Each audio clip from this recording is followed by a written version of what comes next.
very beautiful morning out there, and of course, welcome to another edition of Political Perspective, a program where we take you closer to the politics, decision, and political development shaping our nation and of course the world at large.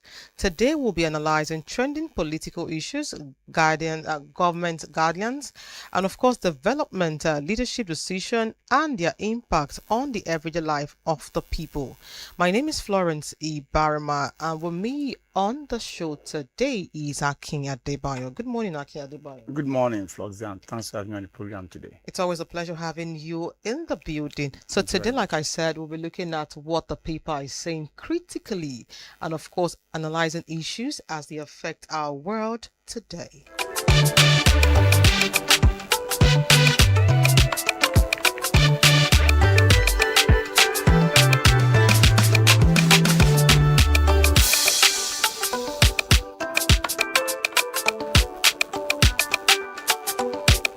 Yes, for those just joining, the program is Political Perspective, and of course, today promises to be very engaging and enlightening as we look into trending political stories, government matters, politics and policy debates, democratic value, and national issues making wave across the country.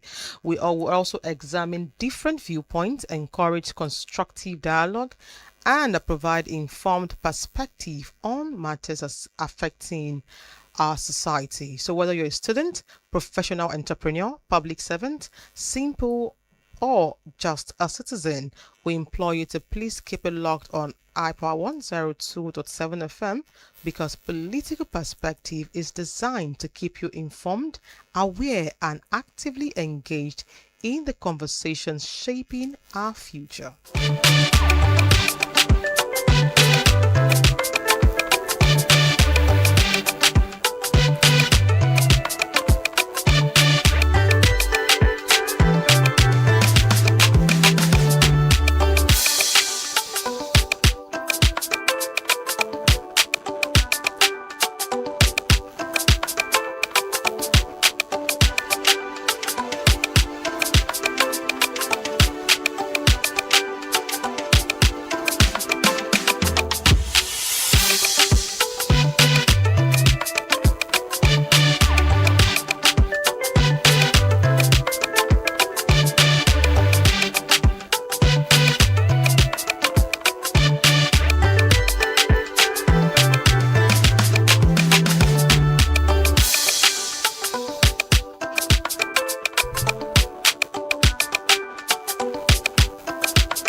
Yes, so glad to have you back. And of course, the program is Political Perspective on your darling station, IPA 102.7 FM. And today on Political Perspective, we would like to start with the most crucial topic, which is the matter of insecurity. Akin, if you look at what the news has been saying lately, you would understand that insecurity has become a menace in the society and one of the most painful realities we have been made to live with going far. So now insecurity has become one of the greatest challenges facing many nations today, which Nigeria itself is not left out. Now, from kidnapping to armed robbery to terrorism, banditry, we have courtism, we have communal clashes, cybercrime, and all of that. Now, what talking about the recent abduction of school children and different attacks on churches and mosques and public gathering, what do you have to say as regards all of this? Thank you very, very much. The issue of insecurity, like you rightly outlined rather, is not something that started just in Nigeria alone.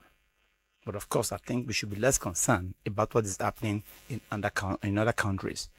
And we should be more concerned about what is happening in our own country. Nigeria is our country. We have no other place to go to except Nigeria. For those that thought probably that they've traveled out, maybe in the UK, in the US, in the Canada, and what have you, what recent happenings in South Africa made us to understand that there is no place like home. Home, sweet home. Like what happened in South Africa about this xenophobic attack and stuff like that.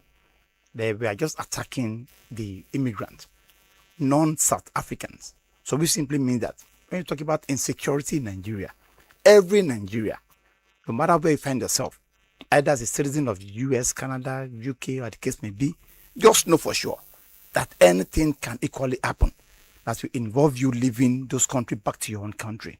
Is that to say that living Nigeria is not really a guarantee that you're safe from casualties? Of course, that was why I started the case of South Africa. And look at Donald Trump. It not for some states that we are able to stand their ground. That no, the CE, I've forgotten the HICE, ICE. These are people that are in charge, special forces, are run by the Donald Trump administration to get hold on any person that they think out of their own discretion is not an American or probably is an illegal immigrant. Grab them and deport them back. It can happen anywhere. Anybody can fall victim of these things. But what you're not saying now is that the issue of insecurity in Nigeria, so far you are a Nigerian, rather maybe you are an Igbo of the Igbo ethnic group, the Yoruba ethnic group, or the Hausa Fulani ethnic group. The fact that you are in Canada, you are in the US, you are in anywhere you think you are, just know that anything can happen in those countries and it will have a reverberating effect back to you coming back to your own country. So we should take the issue of insecurity as a matter of urgency and importance. That is on the citizen part. Now, our various leaders, both at the local government level, they always depose to an oath that they will protect the integrity of their various jurisdictions. That has always been their oath, that life and property is of utmost importance. The president actually sworn to such oath. The governor equally sworn to the same similar oath. And I can assure you that even the local government officer and chairman as well would have sworn to the same oath of the protection of life and property of their citizens, of their indigene, or of their community, as the case may be. The question now is this: how do we find ourselves in this quagmire we are now, wallowing? Now, the issue of insecurity started in northern Nigeria. Actually, if you want to look at it holistically, it started even in South Nigeria during, the militant era of, for they started by first of all arresting, or should I say kidnapping the white men that maybe came around, maybe from ExxonMobil, from any multinational, particularly most of these oil-rich companies in the South. That was how it started. Now it got to state that Yoruba came on board and now granted them amnesty. Now, for political reasons, best known to the political actors, insecurity started in northern Nigeria. According to what we had, it has started before now. Before now, what we are familiar with is the issue of religious intolerance, particularly the Islamic faith not agreeing with the Christian faith over there in northern Nigeria. But it now graduated to the issue of Boko Haram. That is the war against Western education. You see, at times I get amazed when you see people saying that Western education is a taboo, should not be allowed. The AK-47 that they are using to attack their victims, are they the one that produced it? If their so-called traditional belief and what have you is that potent, why didn't they go and carry their damn guns? Why didn't they use bow and arrow? Why AK-47 or AK-49, as the case may be? These are the issues. But here we are, wallowing in the issue of insecurity. But the major problem of this insecurity is on three grounds: religion, ethnic sentiment, and politics. And the very minute you allow these three things to take dominance in the affair of governance in any state, then the citizens will always be the one to bear the brunt. Nigeria is a multi-religious country. We have the Islamic faith, we have the Christian faith, we call it the traditional worship faith as well. Like I've always said at any forum, I'm a Christian, but we need to be factual and be sincere with ourselves. Islam and Christianity, they are imported religion, no matter how we try to paint it. The original religion we are known for is traditional worship, but do you realize that it has been boxed to the corner? That is why hardly will you see any person, either as a president, as a governor, as an appointee, or as a senator, or as a legislator, rather, let me put it that way, that we depose with the traditional belief or traditional, material for oath swearing, except Professor Wande Abimbola, the former OAU vice chancellor, that actually took an oath when he was about becoming the Minister of Education with his own traditional belief materials. But you see all of them taking oath with the Bible or the Holy Quran. And the question is this: what they do after that actually shows their level of hypocrisy. Why didn't they depose with Ogun? Why didn't the Igbo depose with Amadioha? And I'm not familiar about the Hausa Fulani zone, but they could have not deposed with it, maybe one of the most fierce gods in their own region as well. And let's see what is going to happen. But both the Islamic and Christian faith, we should not deceive ourselves. We've bastardized, we've abused, we've degraded both the Quran and the Bible. Because we all know that our God is a God of tolerance. If we just be so tolerant in nature and wait for when judgment will come. But you see all these gods, like the one I mentioned, Ogun and Amadioha, that I'm familiar with, they won't wait. The very minute you go against what you actually deposed to, they will strike. But trust Nigerian politicians. Should I assure you of one thing? If they should depose with that same Ogun and that same Amadioha, they will know how to go around it and actually make sure that that thing doesn't even work when they go against what they actually sworn to. These are the things. But here you find ourselves. Insecurity has so much eaten deep into the fabric of this country that it's becoming, should I say, in fact, the worst part of it now is that it has become one of the fastest growing industry in this country. I will always refer to Senator Adams Oshomole, a former NLC president, a former Edo State governor for 8 years, and a serving senator. He said it, that there are generals that are actually involved in banditry in those northern part of the country, whereby they are mining gold illegally. Because it was discovered. We've seen clips where EFCC, DSS made arrests of other foreign nationals mining gold in those areas that bandits are actually deposed their aboriginal indigenes there. This means that the very minute they are able to discover, look, these people, they have the technology, these foreign nationals, to actually dictate if there is any natural resources there, particularly when it comes to gold and lithium. You know, lithium now is the next phase of energy generation in the world, globally. Lithium. And we have it in abundance in northern Nigeria. So the very minute these people were chased from there, they start this illegal mining. I have seen a drone via video clip as well. A drone that is expected to be maybe either used for surveillance or an armed drone that should have been used to attack insurgency, either a form of terrorism or banditry, carrying raw materials, gold and lithium. So which means that any drone you see, the drone might not be for the purpose of maybe surveillance or attack. It may have been fashioned or structured in a way that it is used to ferry away natural resources. These are the issues. So, and aside that, look at the religious aspect of it. It has now become a thing that, okay, it is now the issue of Christian and Muslim, and we shouldn't be. But the issue now is this: the Muslim now, they've now discovered that, particularly in northern Nigeria, that this thing is actually working against them. Do you know how many IDPs we have in this country?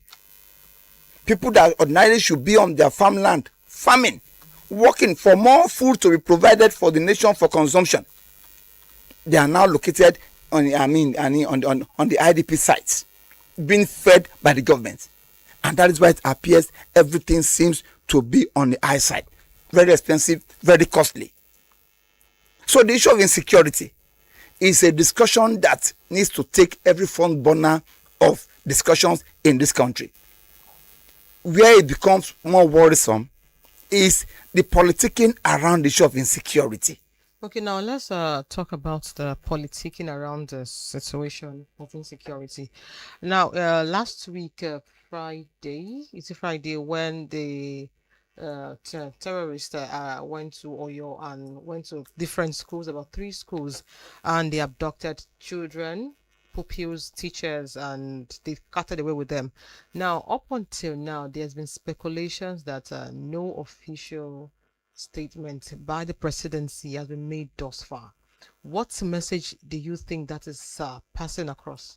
Thank you very, very much. Actually, the president actually made some official statements.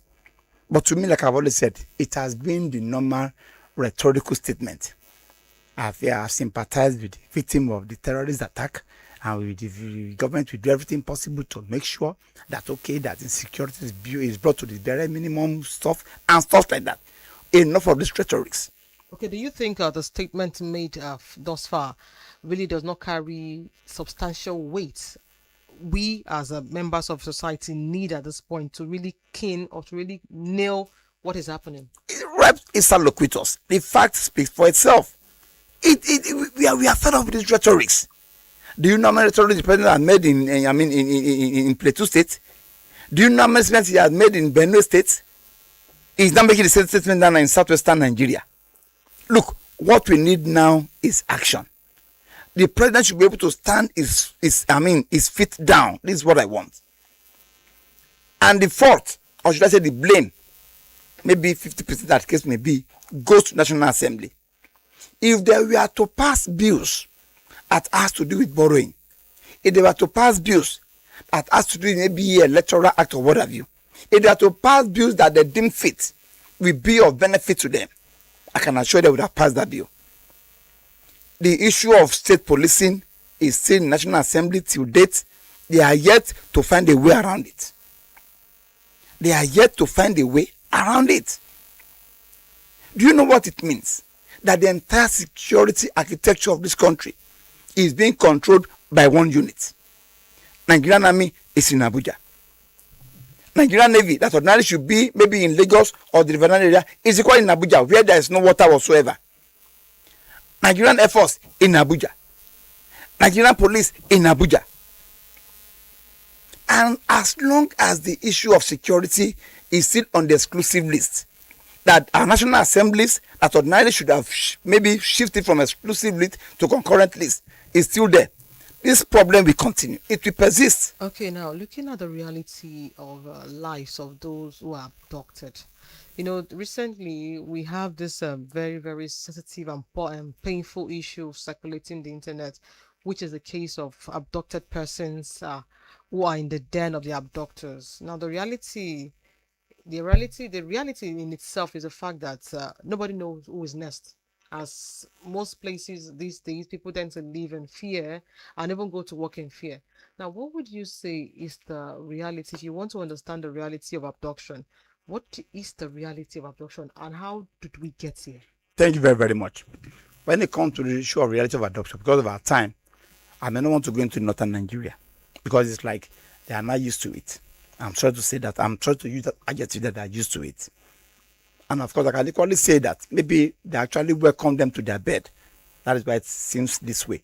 Because when it started in northern Nigeria, then they came in form of jihad. That okay, we want to conquer the whole Nigeria for the Islamic faith. It was later on they got to know that no, this is full-fledged terrorism, because it was discovered that people actually killed in the mosque is far more than those that were killed in the churches. It's some of them those that were killed in the churches. But like I said, I'll be more concerned a bit now with southwestern Nigeria, which is the next point of call now. Some 2 years ago, there was an intel that unregistered, unrecognized, unidentified planes, choppers and military officers were actually landing in some strategic areas in Kwara State some 2 years ago. They were landing in Kwara State, in some various forests in Kwara State. Look at the result now. I don't think there is a week that you will not hear about attacks here and there in Kwara State. Now, the attention is gradually drifting now into southwestern Nigeria. Now, the very minute terrorists start embarking on coordinated attack, know that they are becoming more coordinated. How do I mean? Do you realize that for some time now, before now we were used to maybe school children being carted away, Shibok, Dapchi, and what have you in northern Nigeria. It has now started happening now in southwestern Nigeria. Look at it when it started. Look at what's happening in southwestern Nigeria now. And so far, what happened in Oyo was successful. I'm sorry to say this. We should expect more. So far, it was successful, as far as we can say. Because if they could come in by 9 a.m. in the morning, not in the evening, 9 a.m. in the morning, I'm assuring you that the government must have been told, or information would have been filtered in as at maybe 10 or 11 a.m. in the morning, and nothing was done about it. It's over a week now. Those toddlers, children of 2 years old, 5 years old, 3 years old, they are now in the hand of those non-state actors. It's so worrisome. Now, if I'm not mistaken, there was a time that the southwestern governors said they've gotten a drone. Where is the drone now? Because let me tell you this. How much does it even cost to get an unarmed drone? A surveillance drone, not the one that is being used by these video producers or movie producers. No. Real surveillance, military grade drone. Not armed. Let me be specific. Not armed. That will be on a very high level. How much does it cost? Are we now saying that our southwest governor cannot afford such drones? Do you know, if there were to be drone indeed, as speculated by our southwestern governors then, immediately that thing happened, as at 11, 12 a.m. or p.m. as the case may be, that very day, if that bird should start flying, they will be able to monitor their movement. And from there, you can begin to be sharing information with military officers on ground on how to move. Because they'll be seeing everything in their life. How much does it cost a drone? But rather, what will you see? You will see our governors buying vehicles for security operative, which is good. We're not saying it's not good. But we're calling it drone for surveillance. You will see them buying vehicles for our obas. Does obas need vehicles by now? I did the calculation. Recently, a particular governor bought vehicles for some obas. I'm talking about maybe 60-something million naira vehicle. Do you know that with that 60-something million naira vehicle bought for one oba, you can get nothing less than maybe like 10 Okada. You can get at least maybe some guns that they can be used by the local vigilantes. Let me tell you, if an average community is having 15 vigilantes with a standby Okada or machine that the case may be, and maybe maybe PA, pump action, or the case may be, a licensed one, approved, not AK, approved by government, there is no crazy terrorist that can be so bold to come to such community. What we need is, we are not talking about heroes here. We are talking about communities coming together. Thank God Daniel Buala, one of the special advisor to the president on maybe communication on the case, I don't know, I forgot it, but special advisor on communication. He said it is enshrined, which we all know, in the Constitution of Nigeria, that communities can come together and put in place structures for self-defense.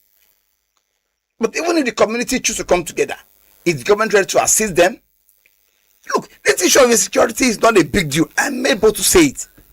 Only if our leaders actually have the political will to make sure that it works. Okay, now is there a connection with the issue of insecurity and the politicking and politricking with the next election? Of course.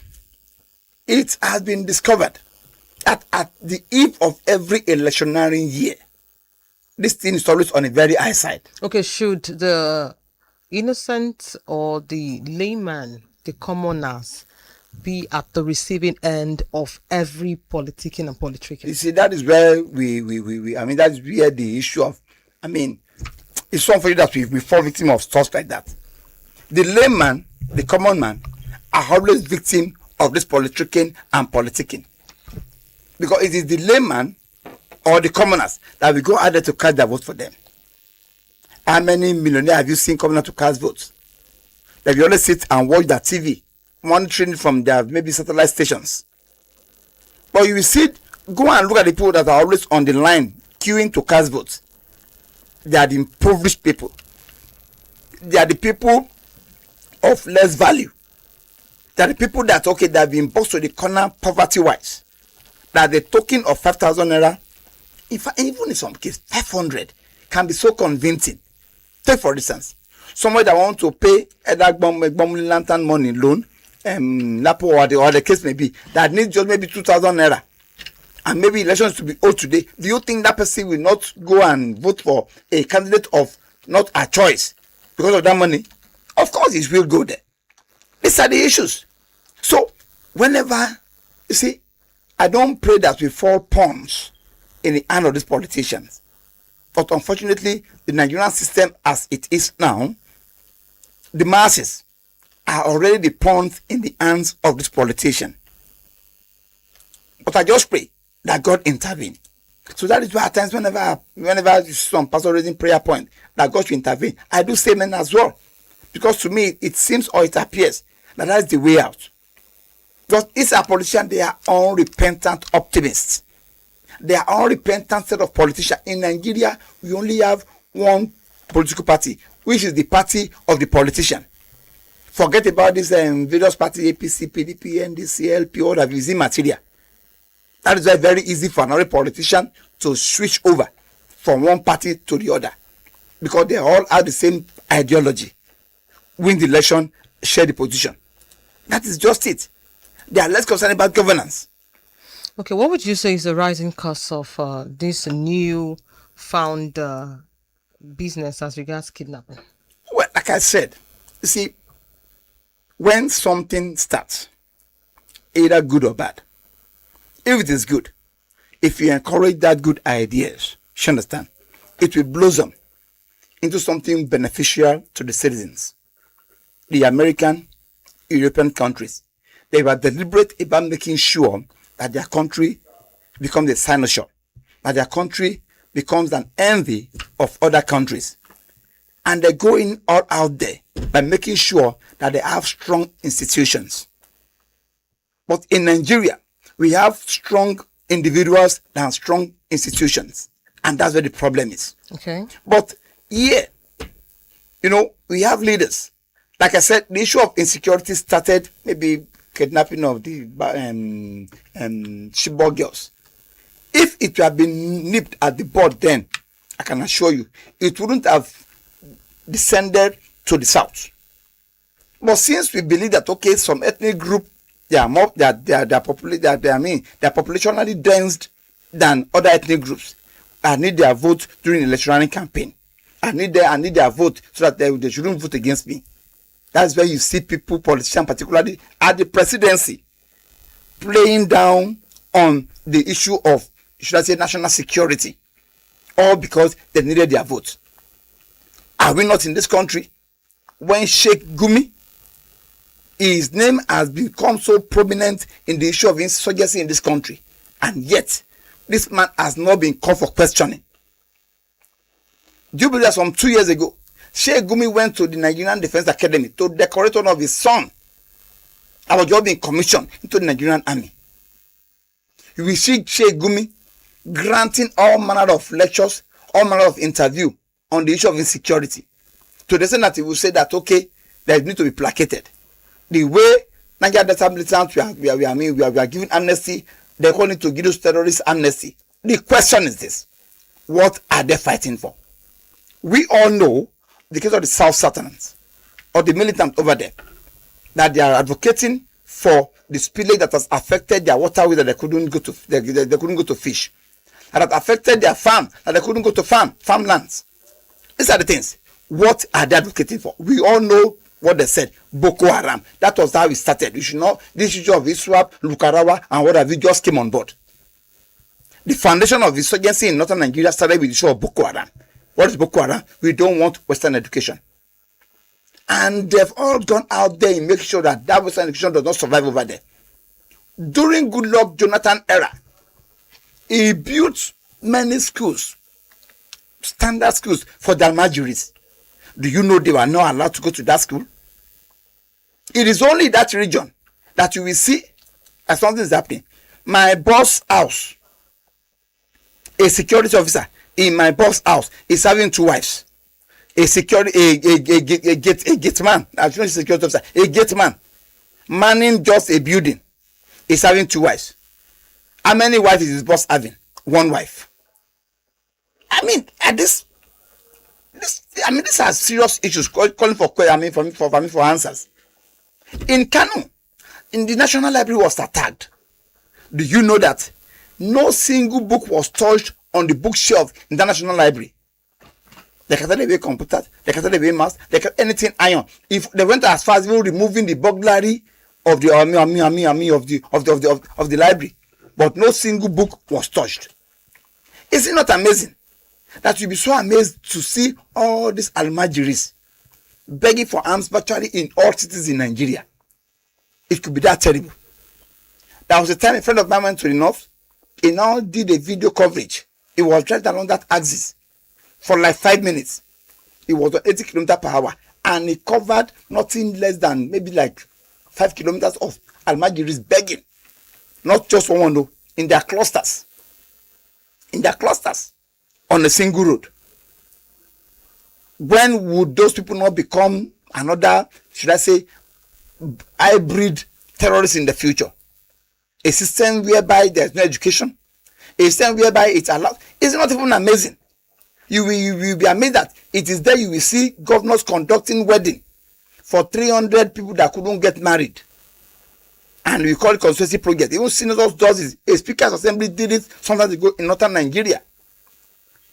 Look, it's like we are not the same. Our reasoning is completely different.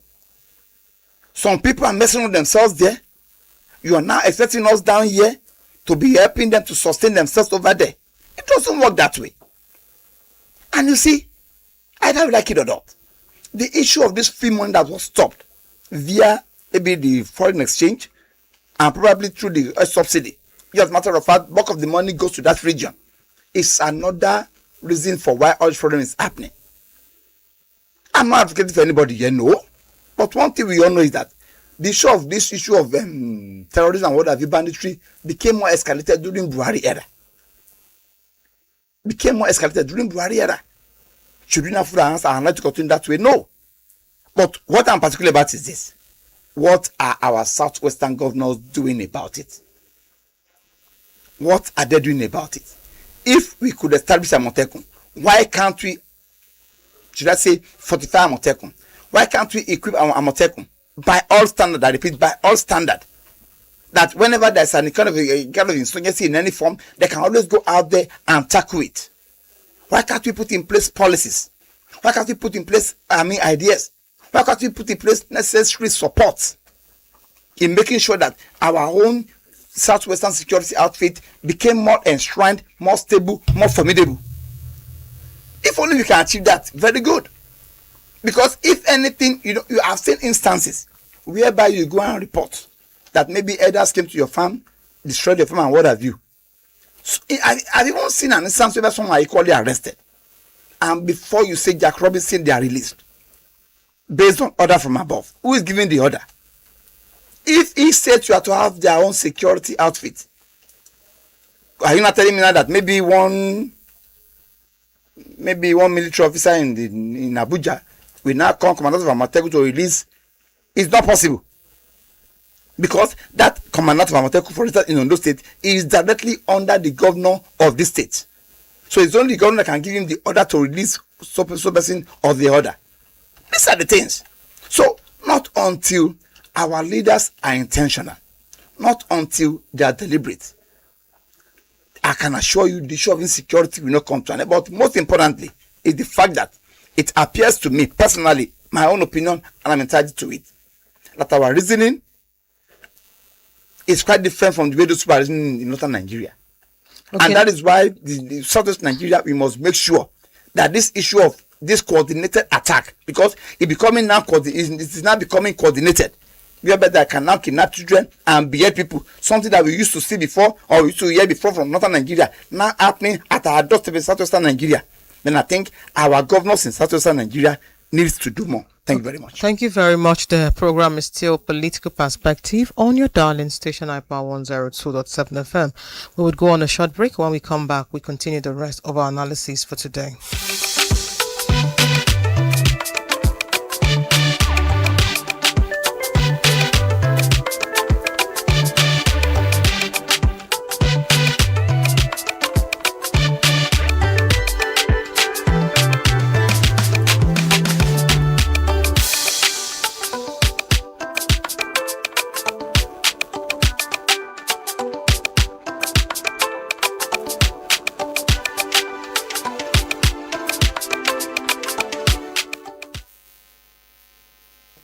Program is still Political Perspective on your darling station IPA 102.7 FM.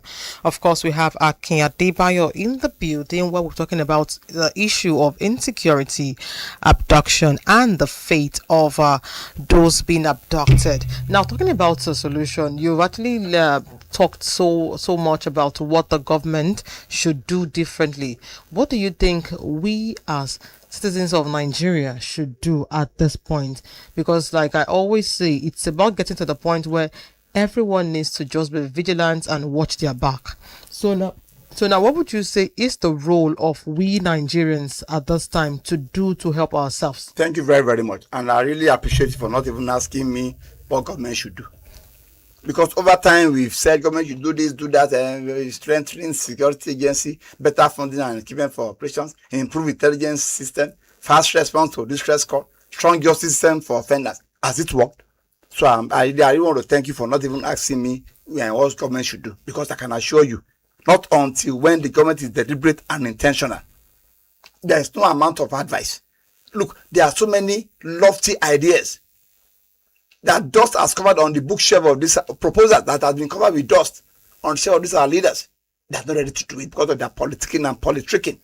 So I think at this junction, I love the question you asked, that what should citizens do about making sure that we are secured? Number one, sharing time information with authorities is a very good one. But at the same time, you see, not until, like I said, not until we have state-owned security that you know that this is your fellow Yoruba man. No doubt, we've equally experienced cases whereby Yorubas are equally being arrested for kidnapping. They provide intelligence. They provide information because they know the kind of people, they know the capacity of the people living within their community or within their space. But to a large extent, I'm assuring you, if today the government can just play the role of making sure that we have state-owned security architecture, Amotekun, or as the case may be, depending on the name choose to give it to it, at least you will know that you are discussing with your fellow ethnic person, either in the Yoruba, either in Southeast, or South, or Northern Nigeria. So to a large extent, I can assure you that will be effective. Because what do you say from an Hausa man that is brought to Yoruba land to come and start, what does he know? Even at that level, information gathering will become so porous. You will not be reliable because of the language barrier, because of the ethnic sentiment, because of the religious sentiment and bigotry, as the case may be. You understand? But by the very minute you know that what binds us first together is our language, is our ethnic, then you know that religion is secondary. So based on this, you giving information to authorities would go a long way if only we begin to have state-owned security architecture. Okay. Now, avoiding risky travels routes where necessary, of course, very, very important. It is high time, and the idea of Now that reminds me, even in the news this morning, we still have people that were stranded because they were traveling for this Eid celebration. that's what I'm about saying. And with the way the picture was, I was asking myself, even at this time, we still have this amount of people still willing to travel down to different parts to celebrate. You see, Where does that leave us as people who should be conscious of the environment? thank you very, very much. You see, when we talk about literacy, you're not talking about you being able to speak English, read and write and stuff like that. You are an illiterate when you don't even know what to do at the appropriate time. We're talking about insecurity. If you still have 8 parents in your village, as the case may be, send money to them. Let them celebrate their own Eid or what have you, Christmas or New Year there. Celebrate your own with your family and friends back home here. I can assure you, your parents will see our friends and family around him or her that will still come around to celebrate with them. If she doesn't know how to go about it, call friends. Send over see mommy, send over see daddy, you will see people within your community that will come around and celebrate this with your father and your mother. Put the call through. Thank God for technology. You can go on WhatsApp call and the video, you will see your mother, you know that she's doing fine, she's healthy. You even talk to every other person is there. You can be present when you are not present via technology. So you taking the risk of traveling at this point in time is a risk that doesn't really worth it. How can you tell me that because you want to go and celebrate one festive period or one celebration, you're not standing in the bush? God forbid. What if this nonsense actors comes around everybody up and starts demanding for 100 million, and these people no longer demand for small money? You see them asking for, in fact, disgusting amount like 100 million, 1 billion. At the time when they even call this amount, I begin to imagine, are they normal? But of course they know what they are doing. So on our own part, at this point of insecurity in this country, it is not all parties that you should go. In fact, something happened between myself and a friend of mine. When she got married, I was able to make it to where she got married. She went to marry in the eastern part of the country. When she now came back, and I gave her 20,000 naira. The second day she saw me, she knelt, bros, thank you. I really appreciate it to this and that one. For and I said, why you all this? You are embarrassing me with this on kneeling down, showing appreciation all the time. And I said, that money I gave to her was far more important than even my presence over there. She now said many people that even came from Akure to the place, they couldn't give her such amount of money. Which simply means that if all of us that come together, contribute the money and give it to her, maybe 100,000 at the case maybe, she would have even been more appreciative than you going there to go and dance with her, eat your love rice and what have you. Because if you consider transport fare, and I did my calculation very, very, very well. Of course, I consider the issue of insecurity. I only consider the cost of transportation traveling to the eastern part, coming back, my hotel accommodation and what have you. And I give her 20,000 naira. And everybody is good to go regarding that. So it is not compulsory you go to all occasions at this point in time. And if at all you must go, don't go alone. And if at all you must go, don't make sure you go early and come back early. It's not compulsory you eat there. Anything I want to be given to you, you can get it, put it in your landlord bag, put it in your car if you have one. If you don't have any, join the commercial vehicle and go back to to where you come from. So we should try to avoid this issue of traveling unnecessarily. All right. And we should equally try to identify the routes that are dangerous. This thing is common sense. It's common sense. So all these things will really go a long way in helping us to know how to understand. Now, we should support victims of those issues emotionally, because that on family that are actually, take for instance, your case issue. It's so pathetic. Like I've always said, children, toddler of 2, 3, 4, 5. I can't get it. I can't get it. And of course, let every community, let us try to get CCTV. It will go a long way. Look, either that CCTV is functional or not, the consciousness that the CCTV is there will go a long way even checking the excesses of these people. It will go a long way. We've seen instances that is on the CCTV, the footage, that was able to actually know what actually went wrong, and arrests were made. And of course, our security, you see, there is this high level of distrust between us and our security officers. I have seen instances whereby you go to make report, and the person you actually meant to report will come back and meet you in your house and said you actually went to make that report. The question is this: how was he or she able to know that you made the report? So there's even sabotage within the security structure. And this is a serious problem. If you see NOAA, National Orientation Agency, saying that see something, say something. See something, say something is not the problem. But what about your safety after saying something? We were in the same country when the issue of whistleblowing came aboard. Do you know that policy did not even survive a year? Every person that blew the whistle then against his or her boss was eventually held for defamation of character. That you did not gather your information very well. So whistleblowing become an issue, and that was that policy died the natural death. So the issue now is this: our government really needs to make sure that any information we divulge to them is secured. Lives is equally secured. Intelligence gathering is one of the easiest things to do, but people are equally scared of divulging information if at all they have any. So on our own part, communities as well, like Daniel Ibhareman rightly said, constitutionally we are allowed to put in place security structures within our community. There are particular grade of weapons we can see bear. Let communities come together, organize vigilantes. You don't necessarily need to employ maybe any person from outside, because it has equally been discovered even some vigilantes are equally saboteurs. So if landlords, you understand, can come together and maybe organize themselves, maybe 5 come out today, those 5 armed. Look, you see, that is why in most of these European American countries, that is why how do we do anybody that cannot handle a gun, no matter how small. So there should be a range training on how to handle some of these weapons. I'm not saying AK, no. There are some licensed weapons that can still be allowed within the community.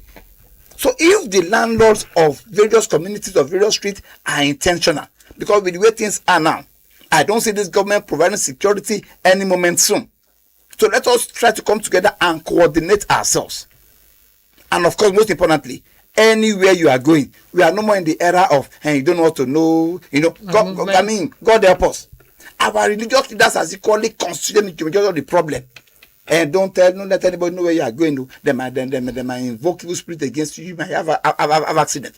We are no more in that era. Everybody shop or let's anywhere you are going, make sure you tell somebody.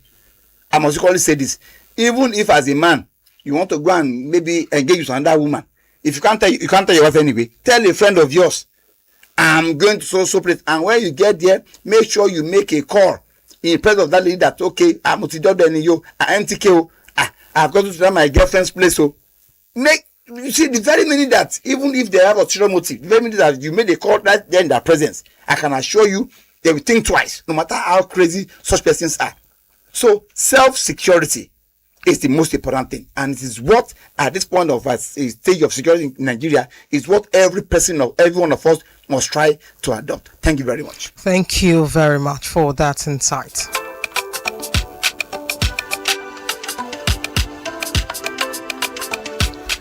Yes, the program is still Political Perspective, and Akin Adebayo has been doing justice to the solution as regards insecurity, talking about what we should do as members of the state, as law-abiding citizens of Nigeria, what we should do to ensure that our safety becomes more paramount, not only blaming the government or the governor every single time. So yes, I want to say a special thank you to Akin Adebayo for coming on the program today, and I hope that, as always, when you're called upon again after now, you would do us the honor of coming on the program. Sure. Thank you very much, Akin Adebayo. Thank you very much. I'm on the program today.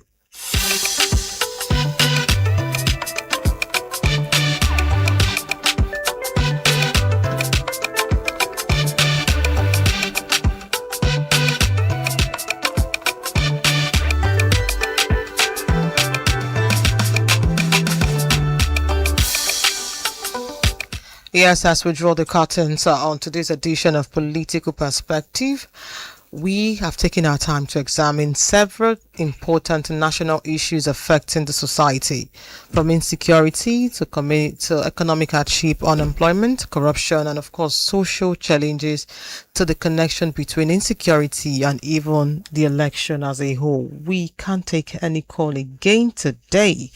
Yes, please, we're sorry, we can't take any call again. Now, this discussion reminds us that growth of any nation depends not only on leadership but also on our collective effort as people. So while the challenges may seem so overwhelming, positive change is possible if we, as citizens, remain informed, take responsibility, unite, and also actively involve in national building. So let us continue to promote peace, accountability, tolerance, and a constructive dialogue in our community and across the nation. A better future can only be achieved when we all play our part with sincerity and commitment.